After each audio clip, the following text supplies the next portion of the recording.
Là où d'autres sont dans les hôpitaux, d'autres sont dans le coma, d'autres sont en train d'être enterrés à ce moment. Mais Dieu nous a fait grâce d'être en vie. Il nous a fait grâce de pouvoir le célébrer. Il a dit, ce ne sont pas ceux qui descendent dans le séjour des morts qui peuvent l'adorer, mais ce sont les vivants qui peuvent célébrer son nom. Et Dieu nous a fait grâce d'être en vie ce matin. Personne, par ses efforts, n'a pu se lever. Personne, à cause de sa beauté ou de son argent, a pu être trouvé debout ce matin. Mais c'est par la grâce de Dieu. Et je n'ai pas besoin d'attendre un miracle autre que ce soit. Mais rien que par le souffle qu'il m'a donné, je peux le rendre grâce. Je peux l'adorer ce matin. Même s'il ne fait pas autre chose en cette journée. Même s'il ne me donne pas en cette journée. Mais je sais qu'il m'a donné ce qu'il y a de plus précieux. Il m'a donné sa vie. Il m'a donné son sang précieux. Et il me donne le souffle de vie. Alléluia. La guérison n'est rien sans le souffle de vie. La délivrance n'a pas de valeur sans le souffle de vie. Tout ce que Dieu peut nous a donné et ce qu'il nous donne de plus précieux, c'est la vie. Car l'argent sans la vie n'est rien. La voiture sans la vie n'est rien. Tu as ce que Dieu peut te donner de plus précieux, la vie.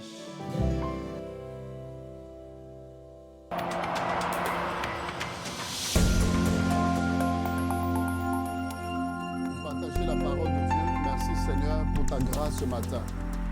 Je veux vous parler d'un homme extraordinaire. Je veux vous parler d'une personne extraordinaire ce matin. Cette personne a changé ma vie. Cette personne a changé mon existence. Et pour rien, je regrette de l'avoir rencontré. Mettez 1 million devant moi et dites-moi de renoncer à Jésus et ces millions m'appartiennent. Je dirais, je préfère garder Jésus. Partez avec vos millions parce que Christ est plus que les millions. Les millions face à la maladie, les millions ne pourront pas apporter la guérison. Mais face au malade, je peux imposer ma main au nom de Jésus et il est guéri. Face à la mort, les millions ne pourront pas ramener à la vie. Mais le fait d'avoir Jésus de Nazareth, le mort peut ressusciter, revenir à la vie. Est-ce qu'on peut saluer sa présence ce matin? Merci Jésus. Le temps risque de nous faire défaut, mais on va essayer d'aller rapidement. Un homme extraordinaire. Un homme que la terre se souvient encore de son passage. Il y a eu des hommes sur cette terre. Mais la grande différence, c'est que ces hommes sont conjugués au passé. Mais Jésus est conjugué au présent. Donc c'est pourquoi il n'a pas dit « j'étais ». Aïe, aïe, aïe, je vais parler à une personne ce matin. Il n'a pas dit « j'étais », il a dit « je suis ». Il n'a pas dit « je serai ». Parce qu'autrement, il fallait attendre. Mais il dit « je suis ». J'aime dire que c'est un présent éternel. C'est-à-dire, au temps de ces personnes, il est « je suis ». Mais à notre temps, il est « je suis ». Nous allons passer, il est toujours « je suis ». C'est-à-dire, il est toujours d'actualité. Aussi longtemps qu'il est, la maladie ne peut être. Aussi longtemps qu'il est, le diable ne peut être. Aussi longtemps que Dieu est là, c'est lui qui doit régner. Et lui seul. Alléluia. J'aime souvent dire que les hommes ont marché sur la lune. Mais cela n'a rien apporté à ma vie. Cela n'a rien changé à mon existence. Ils ont marché sur la lune, c'est vrai. Mais le péché est toujours là. Le péché est toujours là. Ils ont marché sur la lune. Mais la condition des hommes n'a pas été changée. Mais le plus grand miracle, c'est Jésus marchant sur la terre. Non, tu ne m'as pas compris. L'homme a marché sur la lune, rien ne s'est produit. Mais Jésus marchant sur la terre, ça c'est le plus grand des miracles. Ça c'est le plus grand des exploits. Un Dieu glorieux, magnifique, qui quitte sa gloire pour venir sur la terre des hommes. Et quand il vient, la terre sait que c'est mon Créateur. La terre reconnaît que celui-là qui foule, c'est mon Créateur. Sa naissance, une naissance miraculeuse. Une naissance comme il n'en a point eu. Pasteur Douglas, le message que tu as prêché, quand tu m'as demandé de prêcher, Dieu m'a dit, tu vas continuer dans la même lancée. Tu parles de Jésus, tu parles de moi. Je me dis, mais Pasteur Douglas a déjà très bien prêché sur Jésus. Comment est-ce que je peux encore parler de Jésus? Le Seigneur m'a dit, parle de moi. Et tu verras que tu peux parler de moi encore autrement. Parce que je suis la sagesse infiniment variée de Dieu. C'est pourquoi Matthieu pouvait parler de Jésus, pas comme Jean. Jean pouvait parler de Jésus, pas comme Luc. Luc pouvait parler pas comme Marc, alors qu'il parlait de la même personne. Alléluia. Merci Jésus. Un homme, une naissance miraculeuse. Au point où un roi est troublé. Au point où tout le monde est paniqué. Alors que toi, quand tu es né, c'était normal. Mais lui, rien que sa naissance, il y a des choses qui se passent. Rien que sa venue sur la terre, il y a eu un mouvement. Il y a eu des choses qui se sont produites. Et on dit, où est le roi? Où est le roi? Pas le prince, mais où est le roi des Juifs qui vient de naître? Et on cherche à l'adorer. Des grands messieurs sont prêts à se prosterner devant un enfant. Des hommes sont prêts à faire des kilomètres pour aller voir cet enfant. Sa naissance miraculeuse. Et il va grandir en sagesse et en force, en puissance. Il parlait comme jamais personne ne pouvait parler. Très jeune, il pouvait te parler de la parole. Au point où des grands messieurs barbus qui ont été à l'école, qui se sont assis, qui ont étudié. Mais un jeune homme pouvait se tenir devant eux et parler avec exactitude des Écritures. Il disait, mais qui est cet enfant? D'où lui vient cette sagesse? Mais il est la sagesse. Il est la parole. En fait, il n'a pas compris que quand ils s'asseyaient, ils étudiaient le Messie, le Shiloh. En fait, c'était de lui qu'il était question. Il a fallu qu'il rentre dans le temple. Et au tiré au sort, chacun devait faire la lecture ouvertement. Et ce jour, il rentre dans le temple et on lui remet le rouleau. Il déroule le rouleau et il va commencer à lire. L'Esprit de l'Éternel est sur moi, car l'Éternel m'a oint pour annoncer une bonne nouvelle aux captifs, aux pauvres. Il dit pour annoncer une année de grâce. Il dit pour délivrer les captifs, pour donner le recouvrement de la vue aux aveugles. Voici une parole prophétique que Ésaïe avait annoncée dans Ésaïe 61. Et cette parole concernait le Messie. Cette parole concernait Jésus-Christ de Nazareth. En fait, Ésaïe a annoncé la mission du Christ qui était venu pour délivrer, qui était venu pour sauver et inaugurer une année de grâce de l'Éternel. Et quand il va lire cette parole, il leur dit, aujourd'hui, dis avec moi, aujourd'hui. Il dit, cette parole de l'Écriture s'est accomplie. La loi a parlé de lui, les prophètes ont parlé de lui. Et lui, il est l'accomplissement des prophéties.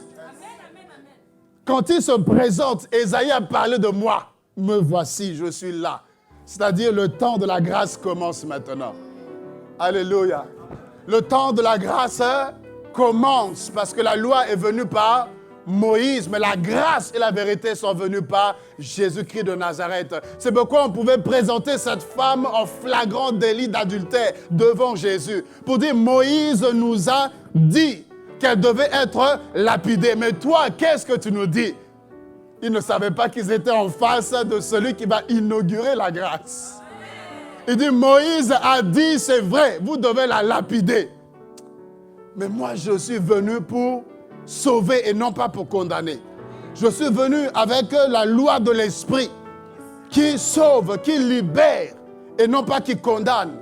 Alors comment vais-je m'en sortir dans cette situation? Parce que si je dis ne faites pas Moïse, ils vont me lapider. Alléluia. Alors il leur dit, qui d'entre vous n'a jamais péché, lui lance le premier la pierre. Est-ce qu'il a refusé Moïse? Il n'a pas refusé Moïse. Est-ce qu'il a condamné cette femme? Non. Mais il leur met face à leur vie. Et ils se retrouvent là, chacun était affecté par le péché d'une façon ou d'une autre. Elle, c'était l'adultère, mais d'autres, c'était le mensonge. Elle, c'était l'adultère, d'autres, c'était la haine. D'autres, c'était la méchanceté, la jalousie. D'autres, c'était d'autres choses. Et ils se sont rendus compte que personne ne pouvait lever la main sur cette femme. Et Jésus dit, est-ce qu'ils t'ont condamné? Non. moi non plus je ne te condamne pas. Va et ne pêche plus. Oh, quelle grâce! La rencontre avec Moïse devait l'amener à la mort. Mais la rencontre avec Jésus a amené à la vie. Là où Moïse devait la faire lapider, mais Christ vient. Et non seulement qu'il la sauve, mais il lui donne la force de ne plus pécher. Car s'il te dit va et ne pêche plus, c'est parce qu'il sait que tu as la capacité de ne plus pécher. Autrement, il ne te demanderait pas de ne pas pécher si tu n'avais pas la force. Amen. Il a marché de gloire en gloire, de puissance en puissance. Les malades ne pouvaient pas rester malades devant lui. Au point où les apôtres étaient limités. Ils étaient confrontés parfois à certaines difficultés. Et ils venaient voir le maître. Seigneur, là-bas c'est compliqué. On a tout essayé, mais rien ne marche. En cas de délivrance, ils essayent. Ça ne marche pas. Et lui vient, race d'incrédules. Homme de peu de foi, sois guéri, pas guérison. Une situation compliquée, mais lui vient et facilement il va débloquer la situation. Et les disciples se disent, mais qui est cet homme? Seigneur, pourquoi nous n'avons pas réussi? C'est parce que tu n'es pas Dieu. C'est parce que tu n'es pas Dieu. Parce que si tu dois tout le temps réussir, tu penserais que tu es Dieu. Mais c'est quand tu échoues, c'est là que tu te remettras à Dieu. Quand tu échoues, c'est là que tu viendras voir Jésus pour dire, Seigneur, j'ai essayé, j'ai tout fait, mais ça ne marche pas. Seigneur, quelle est la situation qui peut rester intacte devant toi? Et Dieu dira, et tu comprendras que quand tu n'as plus d'issue de secours, il y a Jésus-Christ de Nazareth. Il a marché de gloire en gloire. Les aveugles étaient guéris. Les sourds pouvaient entendre, les captifs étaient délivrés. Même les morts étaient ressuscités. Là où personne ne pouvait s'y attendre. Là où tout le monde pensait que c'était fini. Là où tout le monde était éclatant en sanglots, Jésus-Christ pouvait arriver et dire, Lazare sort. Facilement. Et le mort revenait à la vie. Un homme extraordinaire. Un homme qui pouvait parler et une parole de sa part changeait ton existence. La Bible nous parle de cette femme qui était possédée de 7 démons, Marie de Magdala. Mais elle est devenue une prédicatrice de feu. Elle est devenue une femme de feu parce qu'elle a croisé Jésus. Personne ne l'a croisé et restait la même personne, non. Tous ceux qui étaient en contact avec lui vivaient un changement. Quelque chose se produisait, quelque chose arrivait. Même la femme prostituée quasiment. Dans Jean 4, cette femme qui avait une vie qui n'honorait pas Dieu, cette femme qui avait une vie désordonnée, mais quand elle a croisé Jésus, elle est devenue une prédicatrice de feu, amenant tout un réveil. Là, on la connaissait pour autre chose, mais là, on la connaissait à cause de Jésus. Alléluia. Mais la Bible nous dira ceci dans Matthieu chapitre 27. Verset 3. Alors Judas qui avait... Prenons d'abord Matthieu 26. Matthieu 26 à partir du premier verset. Lorsque Jésus eut achevé tous ses discours, il dit à ses disciples, « Vous savez que la Pâque a lieu dans 2 jours et que le Fils de l'homme sera livré pour être crucifié. » Le Fils de l'homme sera livré pour être... Donc, il est conscient de ce qui va arriver. Il est conscient que la fête de Pâques arrive. Il est conscient qu'on va lui mettre la main dessus et il va être crucifié. Il va être humilié. Il va souffrir. Il est conscient de cela. Vous imaginez, tu es là et tu es conscient que tu vas souffrir d'une mort atroce. Et il annonce ça calmement. Il leur dit même que l'heure vient où le Fils de l'homme sera glorifié. Il parle de sa mort comme étant un sujet de gloire. Parce qu'il savait qu'il n'y a pas la résurrection sans la mort. En fait, lui ne voyait pas la mort. Lui voyait la résurrection qui viendrait après la mort. Il ne voyait pas la croix, mais il voyait les œuvres qu'il allait accomplir à la croix. En fait, lui voyait comment le diable et les démons seraient dépouillés. Il voyait comment tout genou allait fléchir devant lui. Il voyait comment il allait récupérer les clés de la mort et du séjour des morts. Il dit, l'heure vient où je dois être glorifié. Parce qu'il n'y a pas de victoire sans combat. Il n'y a pas de prix sans bataille. Il n'y a pas de récompense sans, travail ou combat ou adversité, sans compétition. Non. Et on nous dit qu'il devait être crucifié. Et on dit au verset 3, les principaux sacrificateurs et les anciens du peuple se réunirent dans la cour du souverain sacrificateur Caïphe. Ils délibérèrent sur les moyens d'arrêter Jésus par ruse et de le faire mourir. Ils vont décider de faire mourir Jésus parce qu'il dérangeait tellement. Toute la foule le suivait. Qui ne connaissait pas Jésus? Qui ne savait pas qu'il y avait un roi, un homme extraordinaire qui s'appelait Jésus, qui pouvait multiplier le pain, le poisson et vous manger à volonté. Avant même que Flunch existe, lui, il a inauguré ça. Ils ont mangé à volonté, il en restait encore. Amen.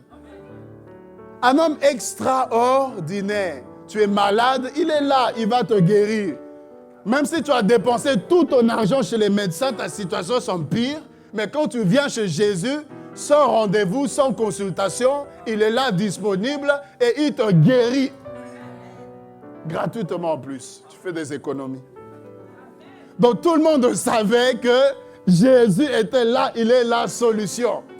Tout problème amenait les gens à aller voir Jésus. Vous vous souvenez même, Jésus a disparu un peu. Ils ont pris la barque, ils traversent, ils arrivent de l'autre côté, ils cherchent Jésus. Il dit en réalité, vous me cherchez parce que vous avez mangé et bu. Donc il voulait encore. Amen. Et regardez, ils ont voulu l'arrêter parce qu'il dérangeait. Il soulevait le peuple, il entraînait toute la foule avec lui.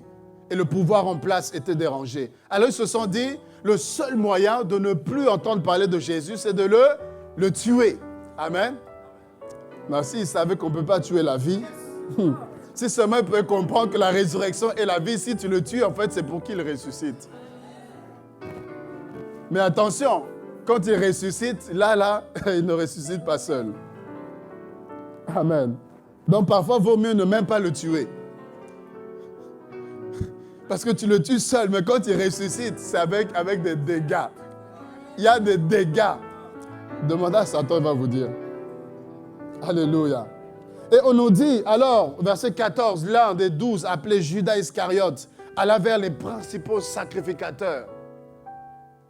Vous voyez, ils veulent tuer Jésus et on nous dit Judas qui était avec Jésus, Judas qui a mangé avec Jésus, Judas qui a exercé le ministère, qui a été choisi par Jésus, ben, il va vers ces personnes pour dire qu'est-ce que vous allez me donner et je vous le livrerai. Ils ont dit on te donnera 30 pièces d'argent. Il a dit marché conclu. Je vous livrerai Jésus et vous me donnerez 30 pièces d'argent. Je vais parler à une personne ce matin. Judas marchait avec Jésus. Judas a vu des miracles, il a vu des guérisons, il a vu ses délivrances. Judas était proche de Jésus.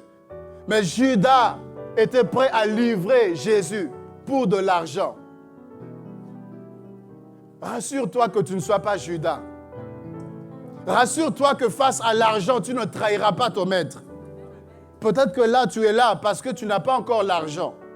Peut-être que tu es là parce que tu n'as pas encore l'argent. Mais le jour où l'argent se présentera à toi et qu'il faudra faire le choix, soit Jésus ou soit l'argent, quel est le choix que tu feras?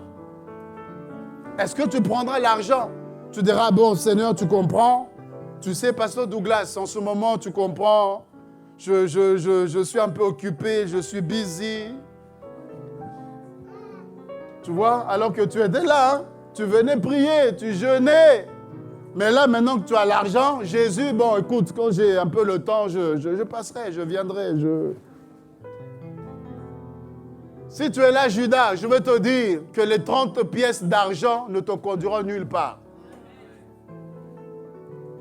Des personnes qui peuvent trahir Jésus à cause des plaisirs de ce monde. Des personnes qui ont goûté à la grâce de Dieu, qui ont marché avec Jésus, qui ont prêché Jésus et qui peuvent le renoncer facilement. le monde ne nous donnera rien. Le monde ne nous apportera rien. Nous devons rester attachés à Jésus. Rester accrochés à Jésus. Judas va trahir son maître. Celui-là qui était là pour eux. Celui-là qui a tout fait, qui a manifesté l'amour. Mais Judas se décide d'aller trahir Jésus. Et regardez de quelle manière. Il dit, celui-là à qui je donnerai le baiser, c'est celui-là qui est Jésus. Amen. Ça, c'est grave. Tu me trahis et en plus, tu viens me donner un baiser encore. Quelle hypocrisie. Tu veux me trahir? Trahis-moi. Mais ne viens pas encore faire semblant. Oh, Jésus, comment tu vas, Jésus? Mouah. Frère, nous avons des frères Judas, des sœurs Judates, qui te fait la bise, mais avec un coup de couteau derrière. Pah, te poignarde. Derrière le bisou, il y a un coup de couteau derrière. Qui manifeste l'amour. Oh, tu dis, mais quel frère, quelle sœur. Non, vraiment, déborde d'amour. Mais si tu savais. Il suffit de sortir ce mot ici, il va te critiquer, te descendre dans tous les sens. Mais devant toi, quel amour, quelle bonté. Oh, mon frère, ma sœur. Oh, oh, oh. Ça, c'est le Judas. L'hypocrisie. Devant Jésus, un baiser. Mais derrière, il a déjà ses pièces d'argent qu'il a en poche. Il a déjà trahi Jésus. Mais devant là, oh, Jésus, Jésus, Jésus. Bien aimé, on n'a pas besoin de Judas parmi nous. Amen. Et regardez, c'est comme ça qu'il va se décider de livrer le maître. Et on vient, on l'arrête avec le signe qu'il avait donné. Et Christ sera arrêté, il va passer devant les anciens, il va passer devant les sacrificateurs, il va passer devant les tribunaux, il va passer devant Pilate, et on va le juger, on va le traîner ici et là. Mais la Bible dit, il était comme une brebis muette devant ceux qui l'attendent. Parce qu'il savait qu'il devait partir à la croix. Et voilà qu'il va être crucifié. Il va être mis au rang des malfaiteurs. Il va être placé à côté des voleurs, à côté des brigands, à côté des malfrats. Et on va le mettre là, ensemble, alors qu'il n'est pas comparable. Mais laissez-moi vous dire une chose. Dans Matthieu chapitre 27,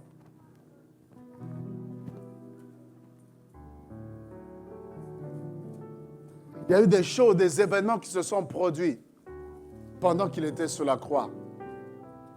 Vous voyez, sa naissance miraculeuse, même sa vie miraculeuse, même sa crucifixion était miraculeuse.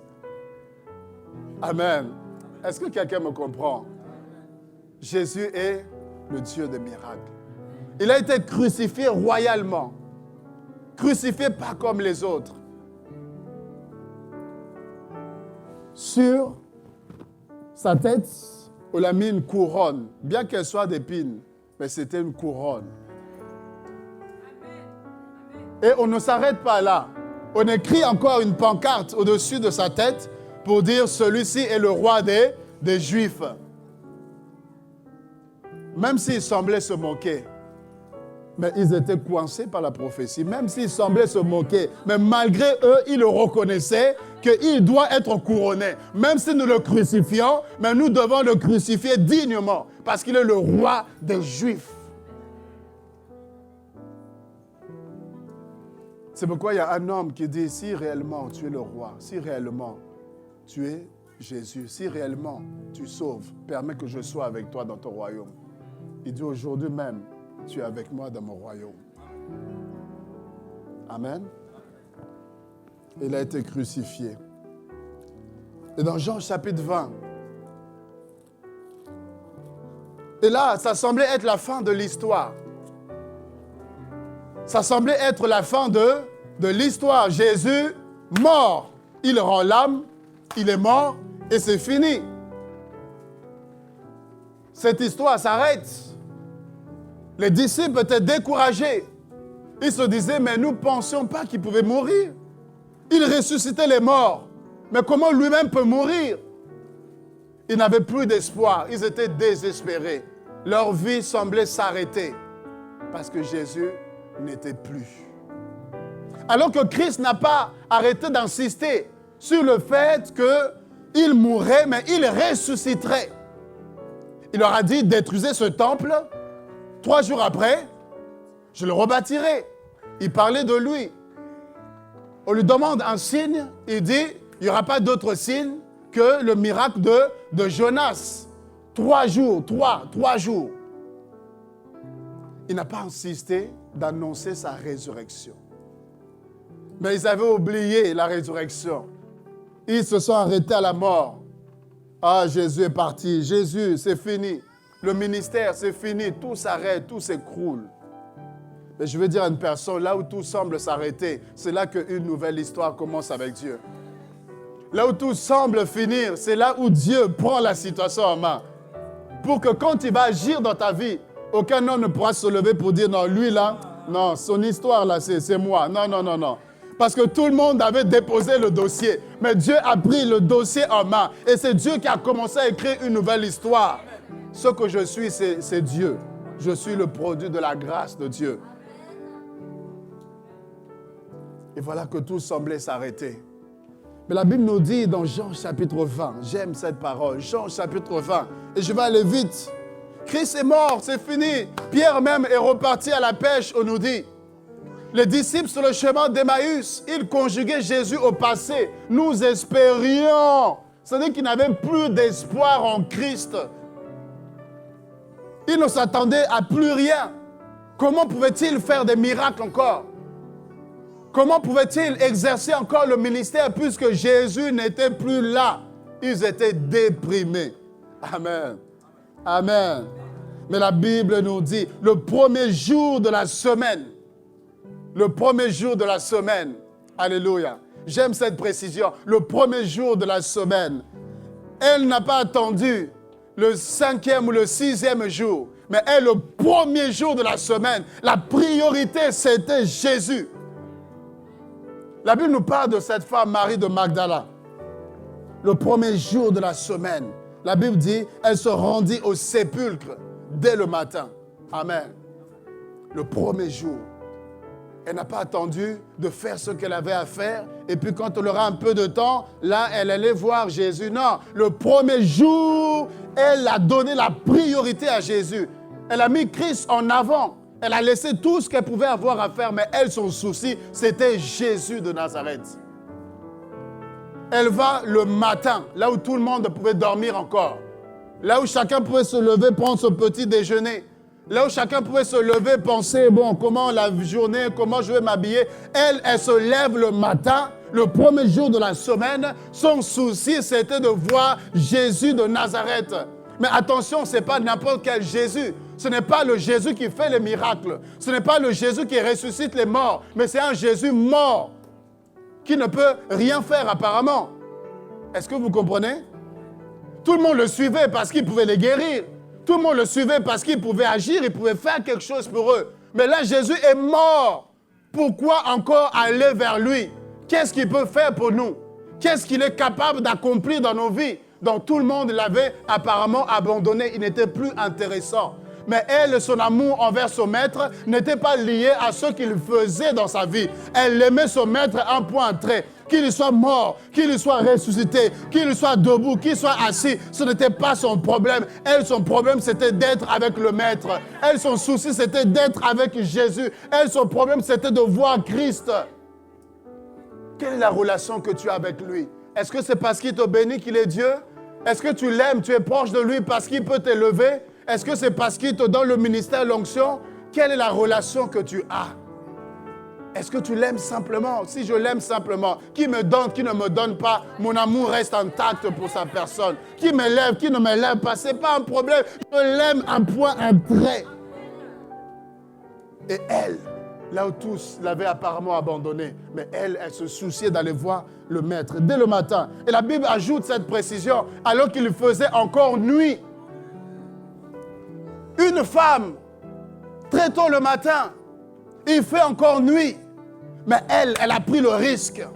Elle pouvait se dire, il fait nuit, je vais attendre encore un peu que le soleil se lève, tout ça. Mais pendant la nuit, il faisait encore nuit. Mais elle était déterminée à voir Jésus. Elle n'a pas regardé au risque qu'elle pouvait courir. Elle n'a pas regardé qu'elle pouvait se faire agresser. Elle n'a pas avancé des raisons. Elle, ce n'était pas son problème. Même s'il fait nuit, moi, je veux voir Jésus. Qui veut voir Jésus? Alors, arrêtons de mettre des obstacles.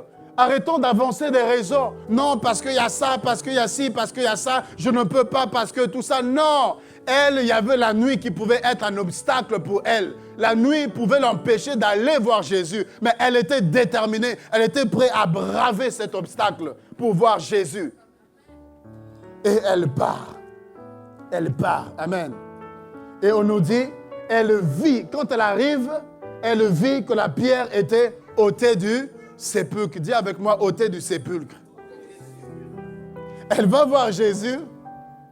Elle arrive devant le tombeau. Et quand elle marchait, son souci, c'était comment dérouler la pierre. Amen. Puisqu'il y avait une pierre qui était positionnée devant le tombeau pour empêcher que les gens entrent ou que si Jésus ressuscitait, qu'il ne puisse sortir, qu'il soit coincé dedans. Mais il ne savait pas que tu ne peux pas frayer la porte à celui qui est le chemin et la porte en même temps. Ben, il n'a pas besoin de votre porte, il est lui-même la porte. Il n'a pas besoin que vous l'indiquiez un chemin, il est lui-même le chemin.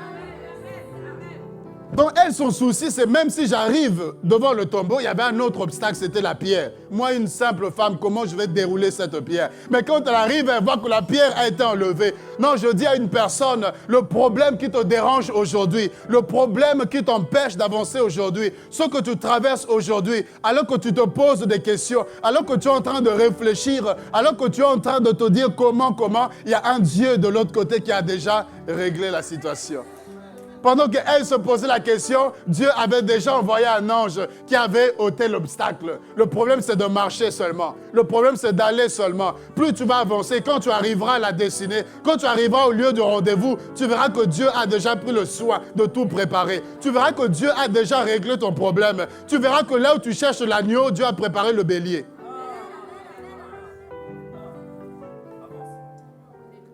Le problème, c'est d'avancer simplement. Jésus, je veux te voir. J'avance. Problème de facture, j'avance. Problème de célibat, j'avance. Problème de je ne sais pas quoi, j'avance. Et quand j'arriverai au lieu du rendez-vous, je verrai que voici cette fois-ci, os de mes os, chair de ma chair. Adam dormait, quand il s'est réveillé, Dieu avait pourvu. Là, je parle à quelqu'un. Le problème, c'est d'avancer seulement avec Jésus, c'est d'avancer avec lui. Quand tu arriveras, tu verras qu'il a pris soin de toi parce qu'il s'appelle Jéhovah Jireh. La pierre est ôtée. Elle vient voir Jésus. Oh là là, le temps, s'il vous plaît, 5 minutes, ça va?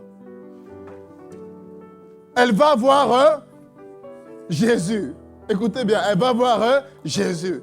Mais elle arrive, elle a vu quoi? Elle a vu la pierre. La pierre ôtée. Et qu'est-ce qu'elle fait? Elle va vers les autres pour leur dire...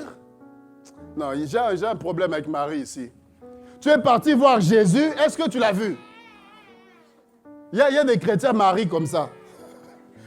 Il vient voir Jésus, il a vu la pierre et ça lui va. Et il s'en va sans avoir vu celui qu'elle était partie voir. Mais elle s'en va. Non. Il faut être déterminé. Moi, c'est Jésus que je suis venu voir. Même si la pierre est ôtée, mais je ne peux pas m'arrêter à la pierre qui est ôtée. Je dois aller plus loin, entrer jusqu'à le voir. Mais elle n'a pas vu. Il y a des gens, ils ont reçu l'onction seulement et ils se sont arrêtés là. Ils n'ont pas vu Jésus, ils ont reçu l'onction, mais ils se sont arrêtés.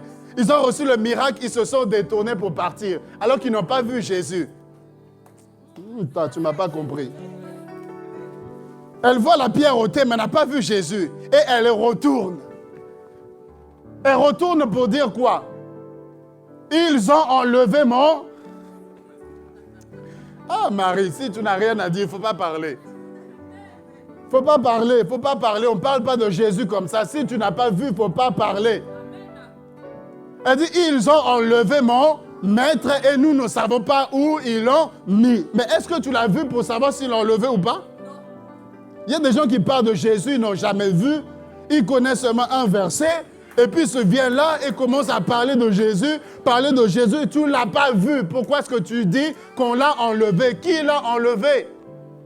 Il a dit qu'il ressusciterait. Ils l'ont enlevé, en plus on ne sait pas où ils ont... on l'a mis. Nous, on veut le voir, toi, tu ne sais pas où on l'a mis. Non, présente-nous Jésus. Parle-nous dans Jésus que tu as vu, tu as rencontré. Ne viens pas nous dire, on ne sait pas où on l'a mis. Non, une fausse information, une fausse prédication, sans la révélation. Non, Pierre, ils ont dit, non, arrête-nous ces histoires. Ils ont enlevé Jésus. Non, allons voir nous-mêmes, allons vérifier. Pierre et Jean et les disciples, ils courent. Ils courent pour arriver devant le tombeau de Jésus. Amen. La Bible dit, Jean, puisqu'il était plus jeune, Jean est arrivé le plus vite, parce qu'il était plus, Pierre était un peu vieux, vous savez, le temps d'arriver. Donc Jean arrive le premier. Amen. Donc, il y a des gens qui sont zélés. Ils sont tellement zélés, ils sont chauds, tu as l'impression qu'ils vont changer le monde. Tu as l'impression qu'ils vont révolutionner tout le monde. Tu as l'impression que toi, tu n'as pas la foi, toi, tu n'as pas le feu. Eux, là, ils ont trop le feu, ils sont trop zélés. Mais le problème, c'est quoi? Ils courent pour voir Jésus, mais ils arrivent devant et ils s'arrêtent. Ils arrivent et ça s'arrête. Mais la Bible dit que c'est Pierre, le vieux qui marchait tranquillement.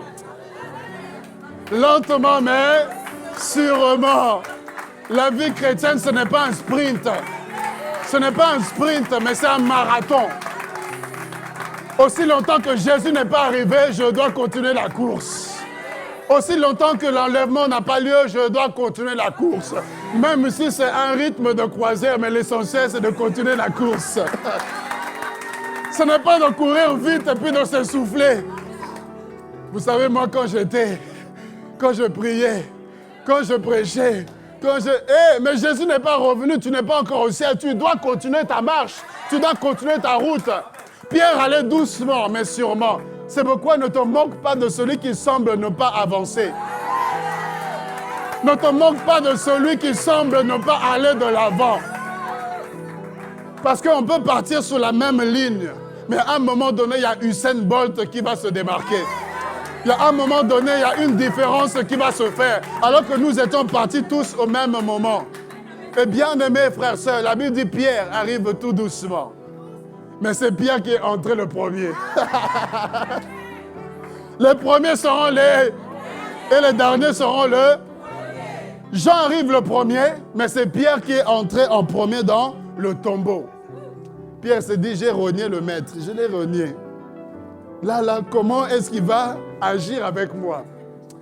Si il me reprend devant tous là, les petits là, tout ça, non, il dit, il faut que je rentre le premier. Comme ça, on arrange ça entre nous, Jésus, entre nous. Et après les autres, ils peuvent venir, tout est réglé, c'est bon. Pierre entre le premier. Au verset 5. S'étant baissé, il vit les bandes étaient à terre.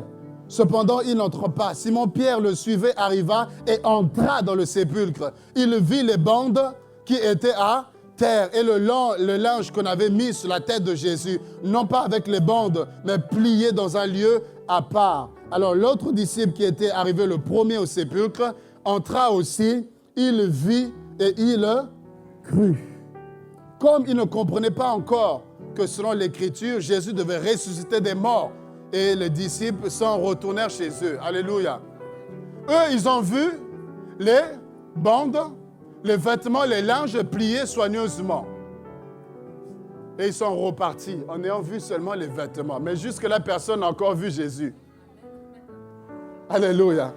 Jusque-là, personne n'a encore vu Jésus. Bien que Pierre soit rentré, mais lui aussi a vu les vêtements et puis se dit, bon, c'est bon. Qu'est-ce que tu viens chercher, bien-aimé? Quand tu te déplaces chez toi, tu viens chercher quoi? Entendre une belle voix là-bas, entendre... Non, nous voulons voir Jésus. Ils ont vu les vêtements, mais jusque-là, personne n'a vu encore Jésus. Mais la Bible dit ceci. Cependant, Marie se tenait dehors. Oh, j'aime cette parole. Marie était dehors. Elle pleurait. Elle se baissa pour regarder dans le sépulcre. Elle vit deux anges vêtus de blanc, assis à la place où avait été couché le corps de Jésus, l'un à la tête et l'autre aux pieds. Ils lui dirent, femme, pourquoi pleures-tu? Elle répondit, parce qu'ils ont enlevé mon Seigneur. Et je ne sais pas où ils l'ont mis. Elle cherche Jésus, elle est là où Jésus est, mais elle n'a pas la révélation de Jésus. Elle n'a pas la révélation de Jésus. Elle a des informations qui sont fausses sur la personne de Jésus. Ils l'ont enlevée et je ne sais pas où on l'a mis, alors qu'elle est là où Jésus est censé être. Tu peux être là où Jésus est censé être, mais tu n'as pas la révélation de ce Jésus. Tu peux te lever chaque jour, matin, midi, soir, tu viens, mais tu n'as pas la révélation de ce Jésus. C'est pourquoi tu peux facilement être distrait. C'est pourquoi quand le diable cherche des agents, il peut t'utiliser pour distraire les gens, distraire les personnes, parce que tu n'as pas la révélation. Mais celui qui a la révélation de Jésus, il sait pourquoi il vient. Je sais que je viens pour faire l'œuvre de Dieu. Donc je ne dois pas détruire en critiquant, en murmurant. Non, je suis là pour construire. Je suis là pour que Christ soit formé dans les cœurs des gens. Je suis là pour que le royaume de Dieu avance. Et même s'il y a des problèmes, je dois prier que Dieu étende sa main. Même s'il y a des situations, je ne sais pas, mais je dois prier que Dieu agisse. Et la Bible nous dira ceci, le verset 14. En disant cela, elle se retourna et elle vit Jésus debout. Elle vit Jésus debout, alors qu'ils sont venus voir Jésus. Mais jusque-là, elle est la seule personne qui a vu finalement Jésus. Et Jésus n'a pas couché. Ils sont venus voir à mort. Mais là, Jésus était debout. La parole, la prophétie s'était accomplie. Jésus était ressuscité. Et il se tient debout. Elle se retourne, elle le voit. Mais regardez sa réaction. Alléluia. Mais elle ne savait pas que c'était Jésus. Jésus se lève, se présente à elle. Mais elle ne sait pas que c'est Jésus. Nous sommes censés être l'épouse. Mais quand l'époux se présente, est-ce que nous reconnaissons notre époux? Est-ce que l'Église reconnaît l'époux? Nous voulons voir Jésus, nous voulons voir Jésus. Mais quand Jésus se présente à nous, est-ce que nous pouvons le reconnaître? Pour reconnaître, il faut connaître. Pour reconnaître, il faut le connaître. Plus tu le connaîtras, plus tu le reconnaîtras. Si tu ne me connais pas, je peux être là. Tu me reconnaîtras parce que tu ne me connais pas. Mais plus tu me connais, même de dos, tu pourras me reconnaître. Et Jésus doit se présenter, il veut se présenter. Mais le problème, c'est est-ce que nous le connaissons? Est-ce que nous pouvons le reconnaître? Est-ce que nous avons la révélation de sa personne? Et la Bible nous dit, pour terminer, Jésus lui dit, femme, pourquoi pleures-tu? Qui cherches-tu? Qui cherches-tu? Elle pensait que c'était le jardinier. Jésus se révèle, Jésus parle. Mais l'information qu'elle a, c'est le jardinier. Le jardinier. Jardinier, où est-ce que vous l'avez mis? Jésus est devenu jardinier pour toi? Le ressuscité, celui qui vient de vaincre la mort. Toi, la révélation que tu as de lui, c'est le jardinier. Toi, tu le vois comme le jardinier. Continue à le voir comme jardinier. Il ne fera rien pour toi. Amen. Non, Dieu agit en fonction de la révélation que tu as de lui. Si pour toi, Jésus est un jardinier, bon, je suis jardinier, il n'y a pas de problème. Mais si Jésus est le ressuscité, et tu le crois, et c'est la révélation que tu as, tu marcheras avec assurance. Tu marcheras avec puissance parce que tu sais que tu as un Dieu qui est ressuscité, qui vit à jamais. Et Jésus lui dit, elle dit, Seigneur, si c'est toi qui l'as emporté, dis-moi où tu l'as mis et je le prendrai. Jésus lui dit, Marie. Elle se retourna et dit, en hébreu, Rabouni, c'est-à-dire maître. Amen. Maître.